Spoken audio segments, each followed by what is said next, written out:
library. The U.S. Senate is about to gavel in. They'll be spending much of the day on a bill extending a Food and Drug Administration user fee that funds FDA reviews of prescription drugs and medical devices. It also creates a user fee for generic drugs and a national system to track prescription drugs. And now to live coverage of the U.S. Senate here on C-SPAN 2. Barry Black will lead the Senate in prayer.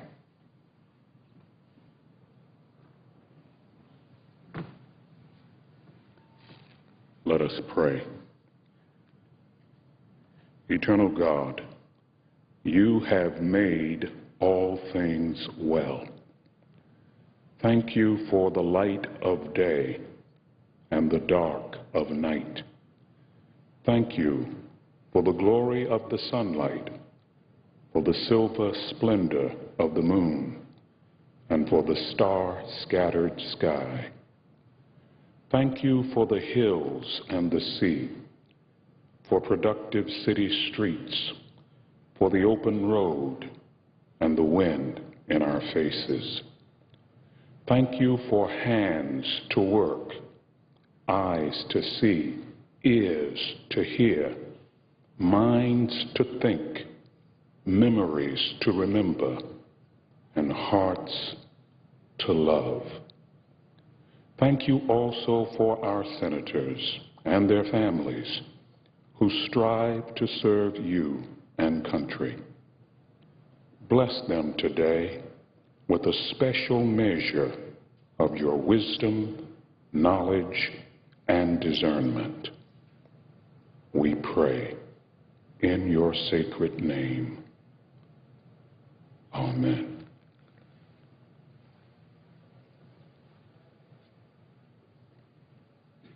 Please join me in reciting the Pledge of Allegiance. I pledge allegiance to the flag of the United States of America and to the republic for which it stands, one nation, under God, indivisible, with liberty and justice for all.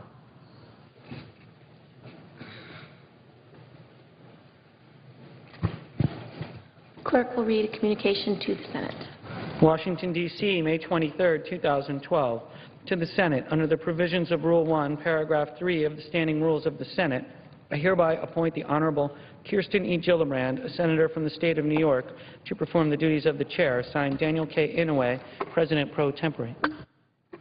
Majority Leader. Counter number 400. Clerk will report the motion.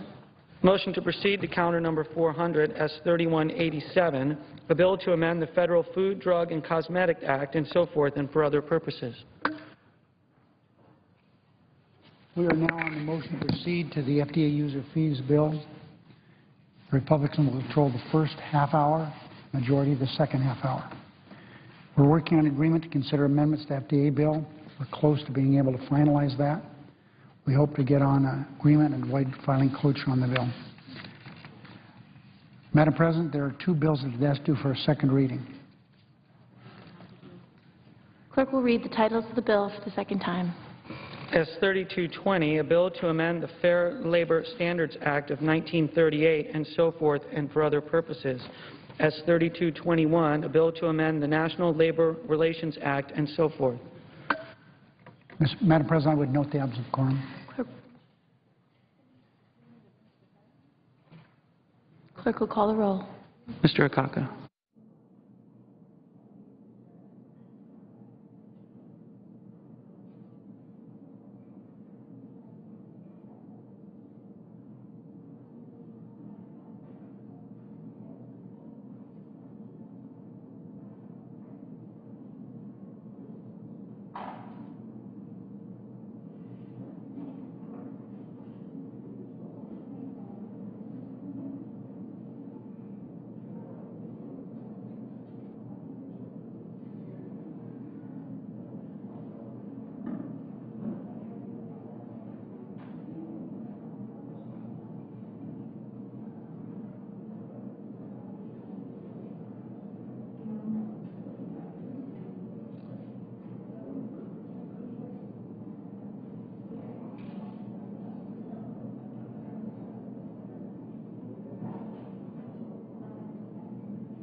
Without objection.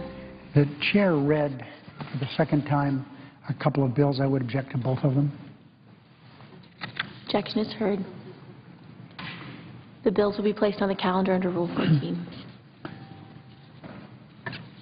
Madam President, when 67-year-old Pamela Gunter started treatment for breast cancer, her doctor knew it would be a grueling fight. He also knew it was a fight she could win. Pamela's doctor put her on Taxol, a common chemotherapy drug. The results were excellent. Her tumor shrank. Her prognosis was good. Then one day last spring, no more Taxol. The doctor couldn't get it. It's one of the most popular and effective treatments for breast, lung, and ovarian cancer. It had suddenly disappeared from the markets in Nevada. Doctors couldn't get it. Drug suppliers couldn't say why. So Pamela's doctor was forced to use a much more expensive and much less effective course of treatment. The cancer spread. By the time Taxol was available again, Pamela was dead. She left behind a loving husband, 2 grown sons, and a grandchild. But with the right treatment, she would still be alive today. Her Las Vegas doctor says a shortage of this common generic medicine directly contributed to her health and to her death. Had this product been available, she would have been fine. She, of course, would have suffered. That's what patients on chemo do. But their suffering's worth it because they know it's life-saving. Pamela isn't the only American affected by shortage of Taxol and other life-saving drugs. Every day in hospitals across the country, Americans already dealing with devastating illnesses must also face shortages of FDA-approved medications that could keep them alive. Today, Taxol is still scarce, and chemotherapy drugs aren't the only ones in short supply. Supplies of nausea medication. Madam President, Capitol Physician is among other things, an oncologist, Dr. Monahan. And I've talked to him a lot about cancer in the last year. He and other doctors, my wife would go to this every week to this place where everybody was hooked up to chemo. Most of them were men, but most of them were women, but there were a few men. Just a few years ago, that place would have been a place where these women were retching by virtue of their vomiting. Sometimes, in fact, a lot of the time, they had to hospitalize these women to stop the vomiting from these medicines.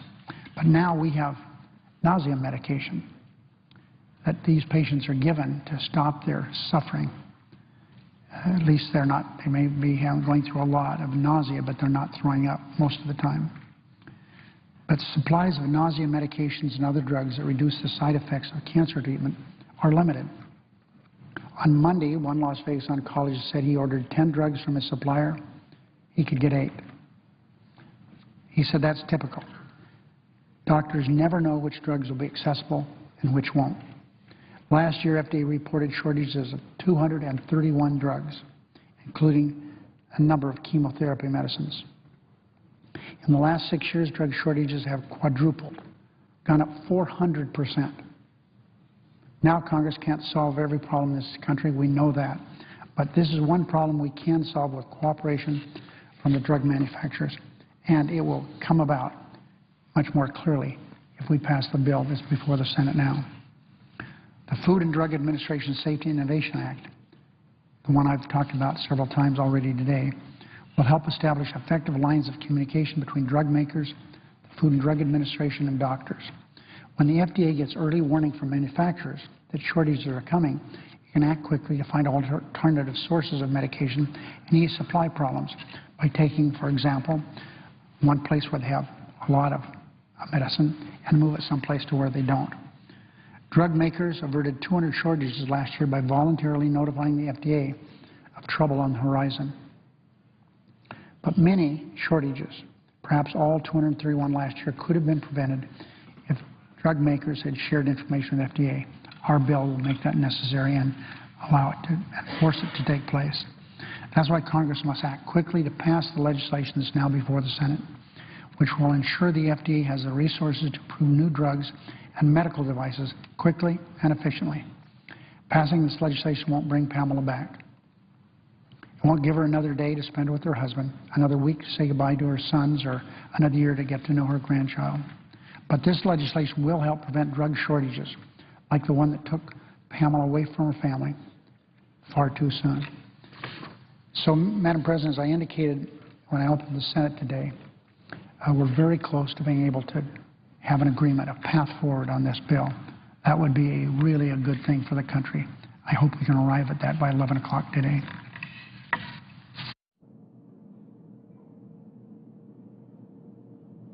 Madam President. Republican Leader. Yesterday morning I came to the floor to call attention to a quiet and costly PR campaign that President Obama is mounting on the taxpayers' dime. While the President and his surrogates spend most of their time deflecting attention from his record, he's got Washington bureaucrats working overtime to actually try to put a good face on it. I mentioned yesterday the administration is spending yet another $20 million in taxpayer money to promote a health care bill that most Americans would like to see repealed. $20 million to promote a health care bill that most Americans would like to see repealed. But there's more. There's a pattern here that I, and I'm sure many other Americans, find pretty outrageous at a time of trillion-dollar deficits and a nearly $16 trillion debt. The administration also spent more than $25 million in stimulus funds on grants to public relations firms, PR firms, ostensibly to do public relations related to promoting the stimulus. It spent nearly $20 million on mailings to seniors to tout Obamacare, a mailer, by the way, that the Government Accountability Office found overstated the law's benefits. Millions more in taxpayer funds were spent on postcards that promoted Obamacare's small business tax credit, a credit that the GAO said was ineffective and infrequently used. Now, these are just a few of the ways the administration is quietly promoting its own failed policies. How's it trying to change people's minds about the President's policies with their own money? Using our tax money to try to promote the President's policies. You know, campaign are one thing, but using our tax money to promote the President's policies is really outrageous. But there's a larger issue here than the fact that the President is quietly marketing policies with taxpayer dollars that he's clearly afraid to talk about in public. That's bad enough. But the larger point is the fact that we've got a nearly $16 trillion debt, the largest tax hike in history right around the corner, chronic unemployment, and sky-high gas prices, and the President thinks it's a good idea to spend $20 million to promote Obamacare. We don't have the money to begin with, and he's spending it to market his policies.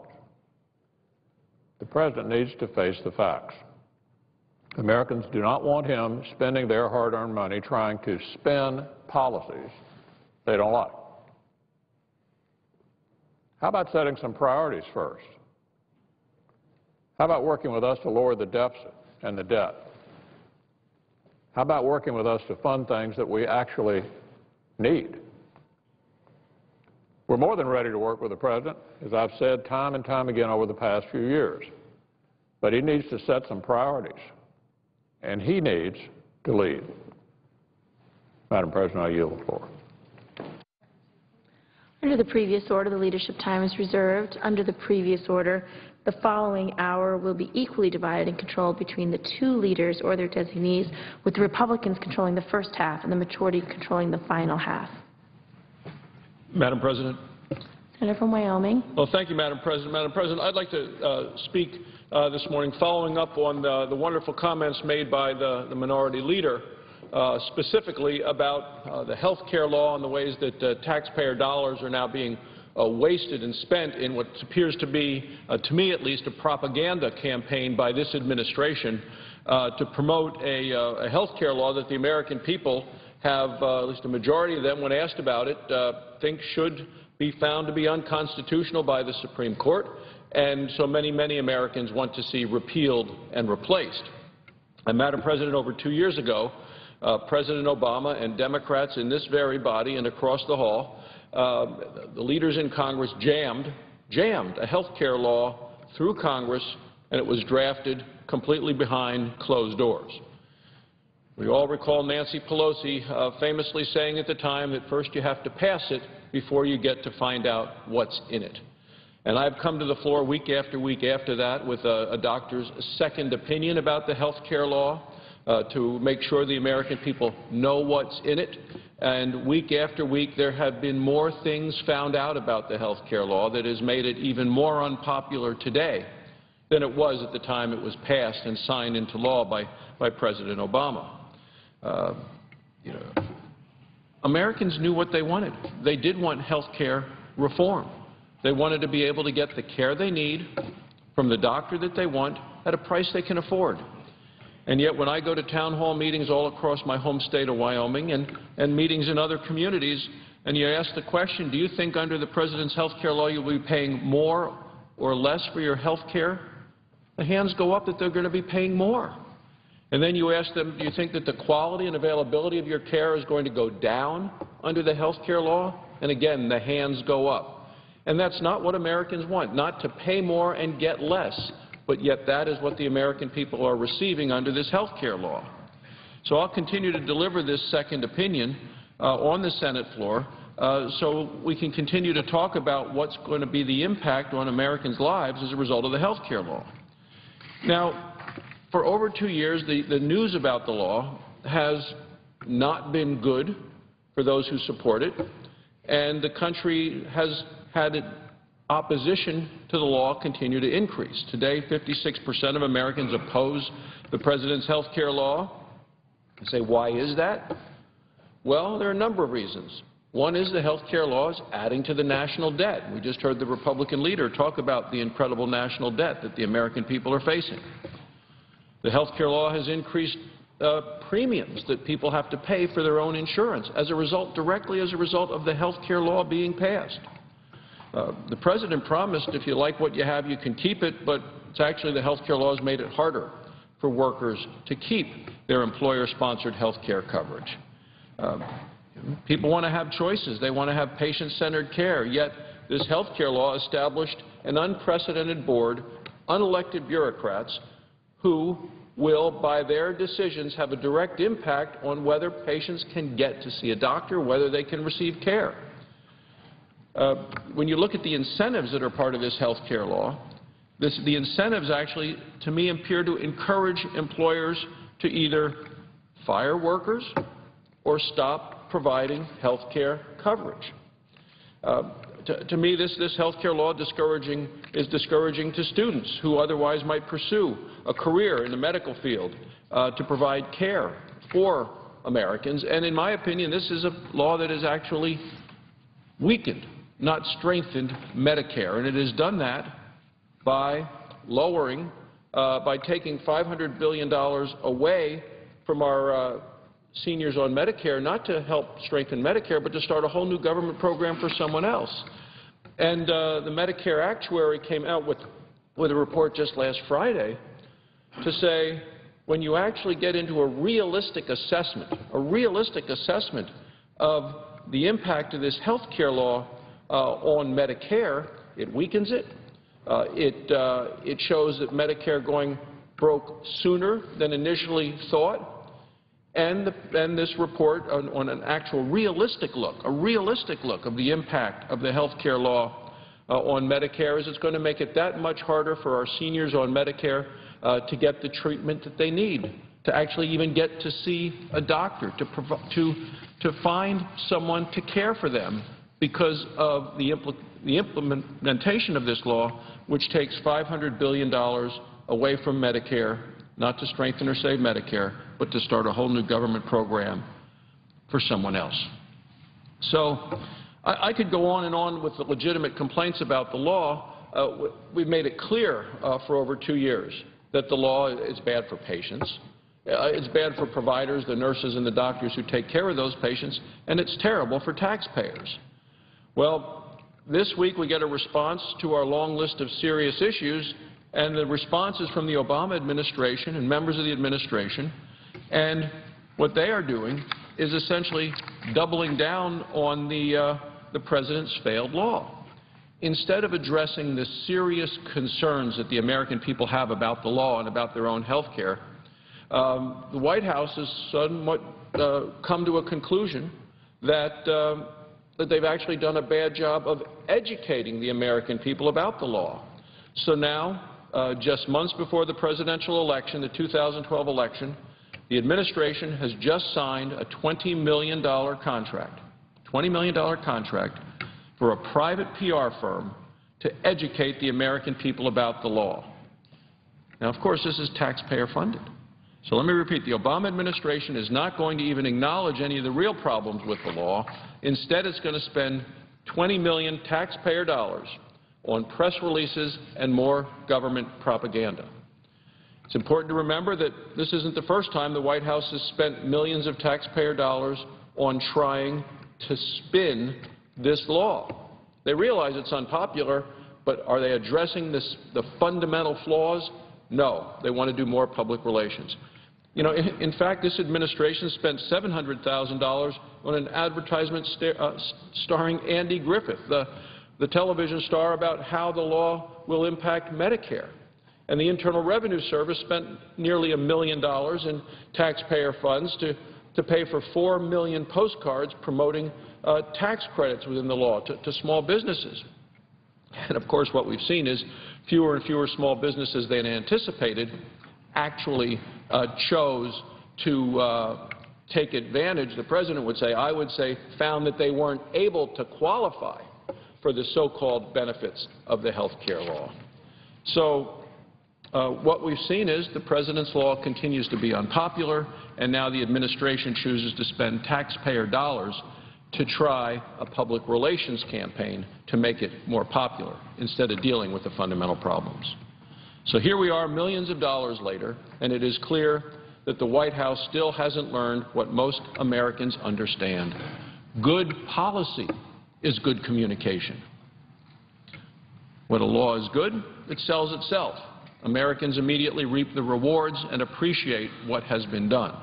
But when a law like this health care law is a bad one, there is no way that another slick PR campaign paid for with taxpayer dollars can make it look any better. The American people deserve real solutions to their health care problems, not more Washington spin. Yesterday, I called on the President to cancel this program immediately, to retain the taxpayer dollars, use it to pay off the debt, use it as part of the lowering the deficit.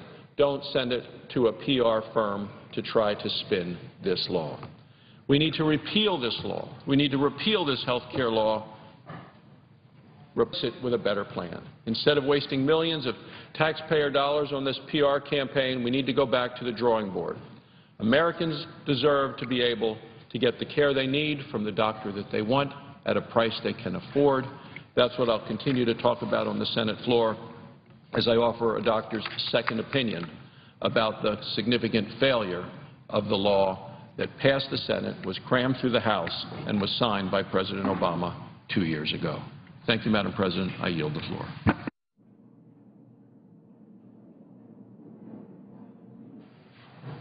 Madam President. Senator from Kansas. Thank you, Madam President. Yesterday, a group of 4 of us senators introduced legislation that I want to highlight today in this brief opportunity on the Senate floor. We introduced Senate Bill 3217.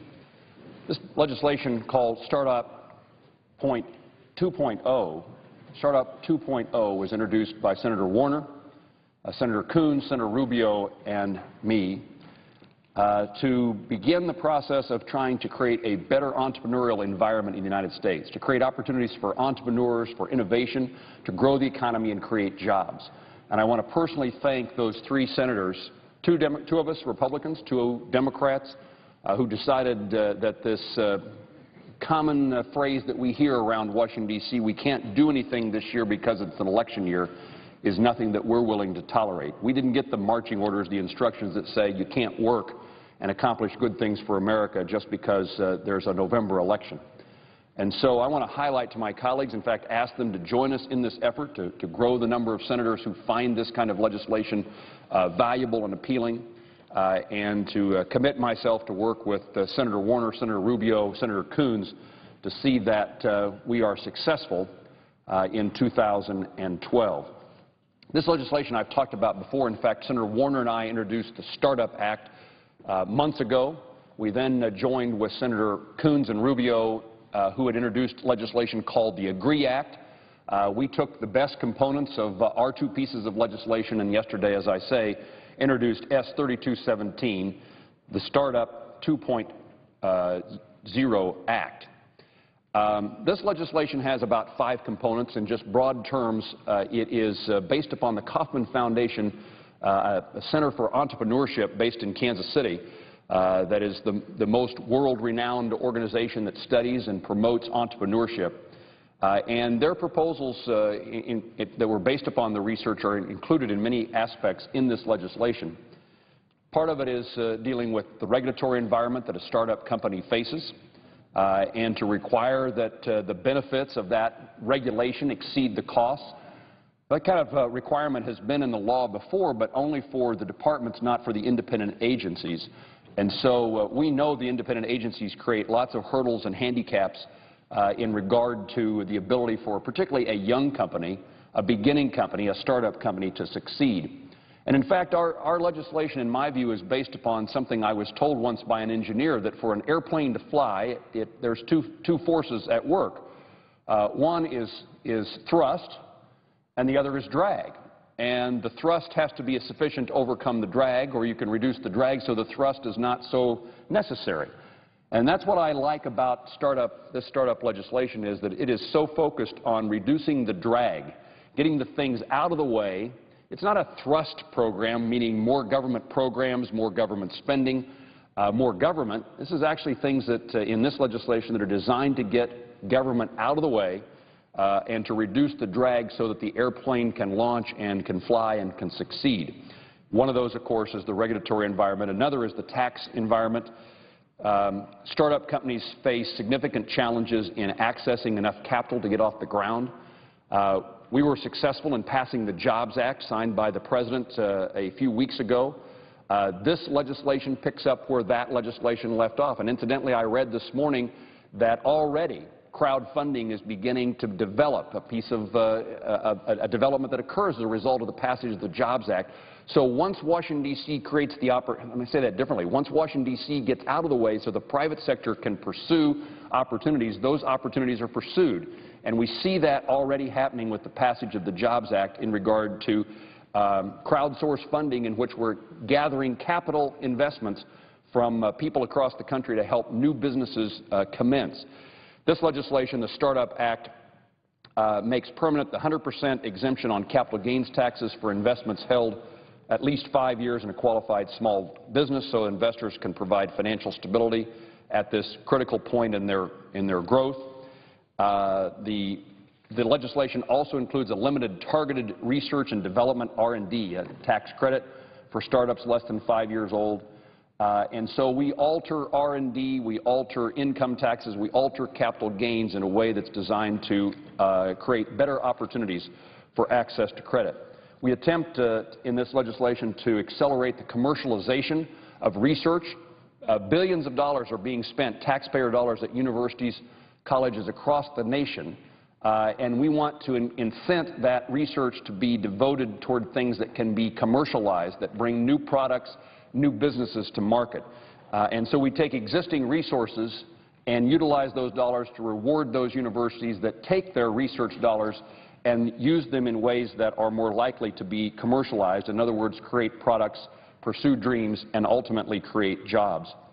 In addition to that, we create competition, at least knowledge of information, knowledge that allows somebody who's thinking about starting a business to decide which states are the most pro-growth oriented and make decisions about their location, where they should locate based upon information that then would also encourage states to be very entrepreneurial and pro-growth, pro-innovation in their state policies. And perhaps the most significant portion of this legislation creates two new visas, an entrepreneur's visa to help foreign-born entrepreneurs currently in the United States, currently legally in the United States, to register their business and to employ Americans. In many instances, entrepreneurs, foreign-born, here legally, have an idea and want to begin a company that will employ Americans, but are told that their visa does not allow them to remain in the United States. The second visa that's created in this legislation is related to STEM. And that's a topic of conversation that I think is so important to keep foreign students who are studying in the United States, who have a PhD or a master's degree in science, technology, engineering, or mathematics. It's silly. It is wrong-headed for us to educate these individuals and tell them that we no longer want them in the United States once they receive their degree. And so the Startup Act 2.0 makes two important modifications to that current system of visas. And in addition to that, we adopted from the legislation introduced by Senators Rubio and Coons, we eliminated the per-country numerical limit for employment-based immigration visas, another handicap in our system that prevents those who have the greatest skills and talents and intellect from being eligible for a legal visa to remain in the United States. In a story that I heard from an entrepreneur in California, they were ready to hire foreign-born but U.S.-educated individuals, PhDs in computer education, computer science, for example, and yet the H-1B visa program failed them. There was no slots available. And so, yes, the company hired these 68 PhDs, technicians, highly skilled and educated individuals, but they hired them in Canada, not in the United States. And so not only is that a loss of the 68 jobs, but in my view, many of those people who are now working in Canada will be the next set of entrepreneurs, and they will start their businesses, their startup companies, and grow their companies in Canada, not in the United States. So we lose in both employment today and in opportunity for American jobs in the future because we have a visa system that so handicaps our ability to get the highly educated, trained, and technically skilled individuals in the United States. Just today in the local paper, I read these kind of statistics that I think are important for us to remember and to know. Research by the Partnership for a New American Economy and Partnership for New York City shows a widening gap between the supply and demand of American graduates educated in so-called STEM fields of science, technology, engineering, and mathematics. The number of job openings requiring such degrees is increasing 3 times the rate of the rest of the job market. However, college students majoring in non-STEM fields still outnumber math and science-minded counterparts 5 to 1, according to the National Science Foundation. So 5 people are majoring in something other than science or mathematics for every one that majors in math or science in the United States. If this trend continues, American businesses will be looking for an estimated 800,000 workers with advanced STEM degrees in 2018, just 6 years away, but will only find 550,000 American graduates with that type of training. Not only do we need to fill that gap with those who are available to us today, but we need to encourage education in the United States to educate American students in the STEM field as well.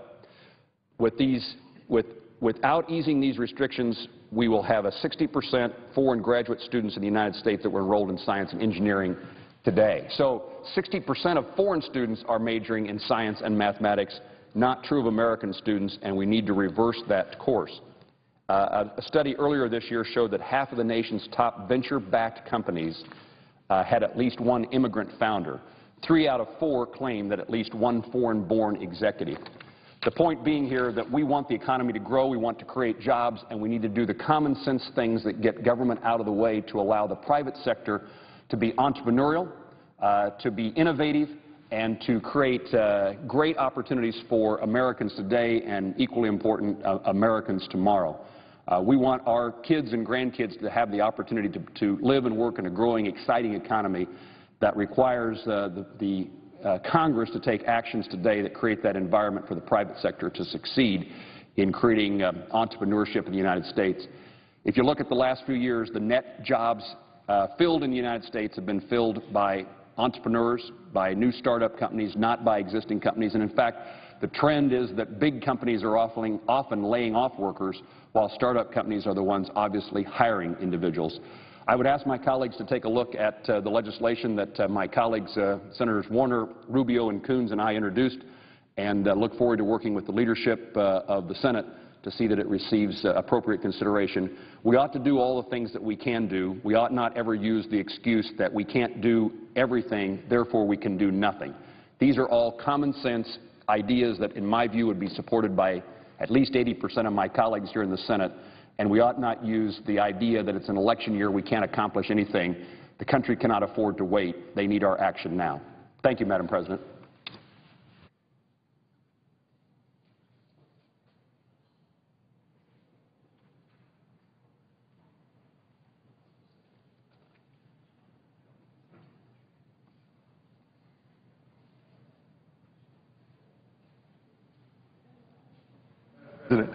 Senator from Nevada. Thank you, Madam President. Last September, I had the honor of coming here to the floor to give my maiden speech to my fellow Nevadans and to the American people.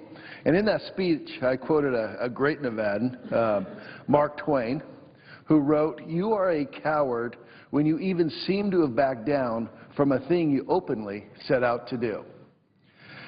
I've always said that I ran for office to make a difference, and since my first day here, I've set out to provide solutions to fix our current housing problems. Nevada is the epicenter of our nation's housing crash. Home prices continue to decline in Nevada. In February of 2006, the average home value was $309,000. Today, that has dropped to $120,000. Let me give you another fact. 5 years. 5 years. That's how long Nevada has led the country in foreclosures.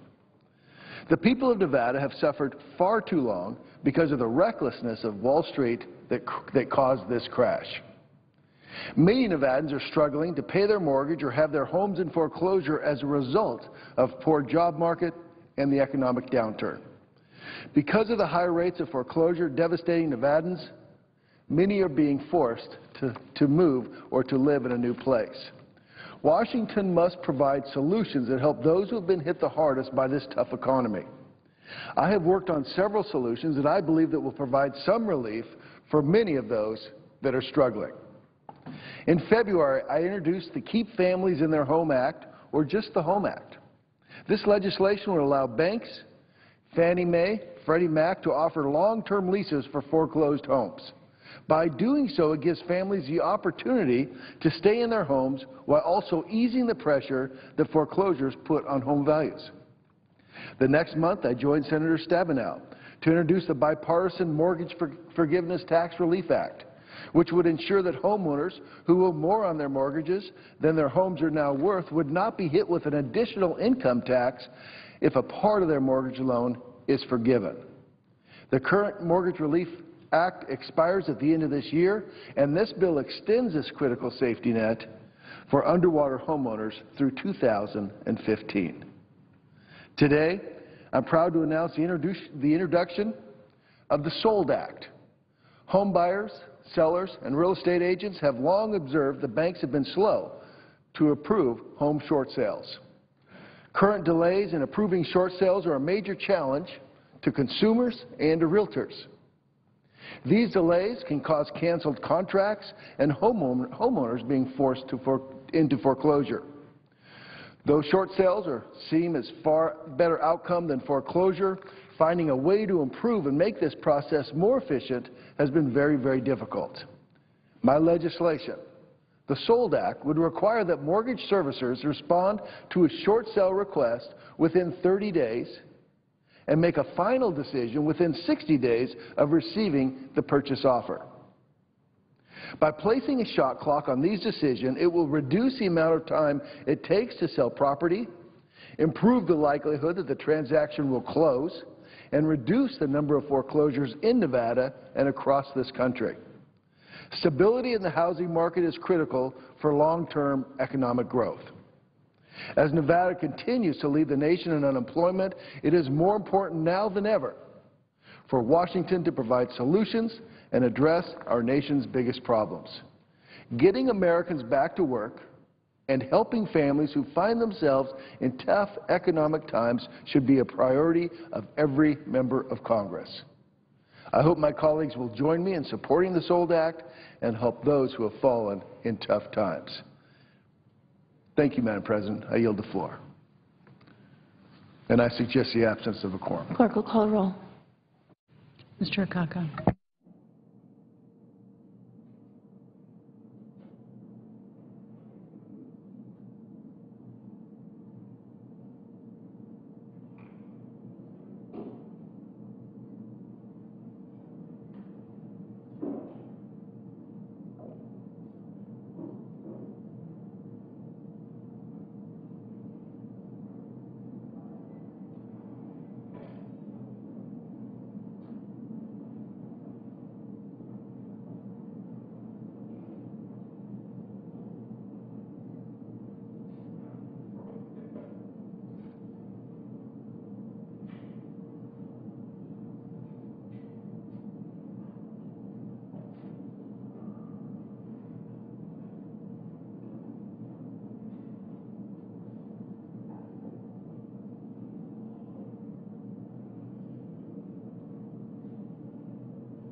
The Senate will spend much of the day today on a bill extending a Food and Drug Administration user fee that funds FDA reviews of prescription drugs and medical devices. The bill also creates a user fee for generic drugs and a national system to track prescription drugs. The bill is stalled while leaders try to work out amendments. A number of senators want to offer amendments unrelated to the bill, including continuing the National Flood Insurance Program, which expires this month. The Senate in this week. The House is not in this week. They're out for their district work period and Memorial Day, and the House back next Tuesday.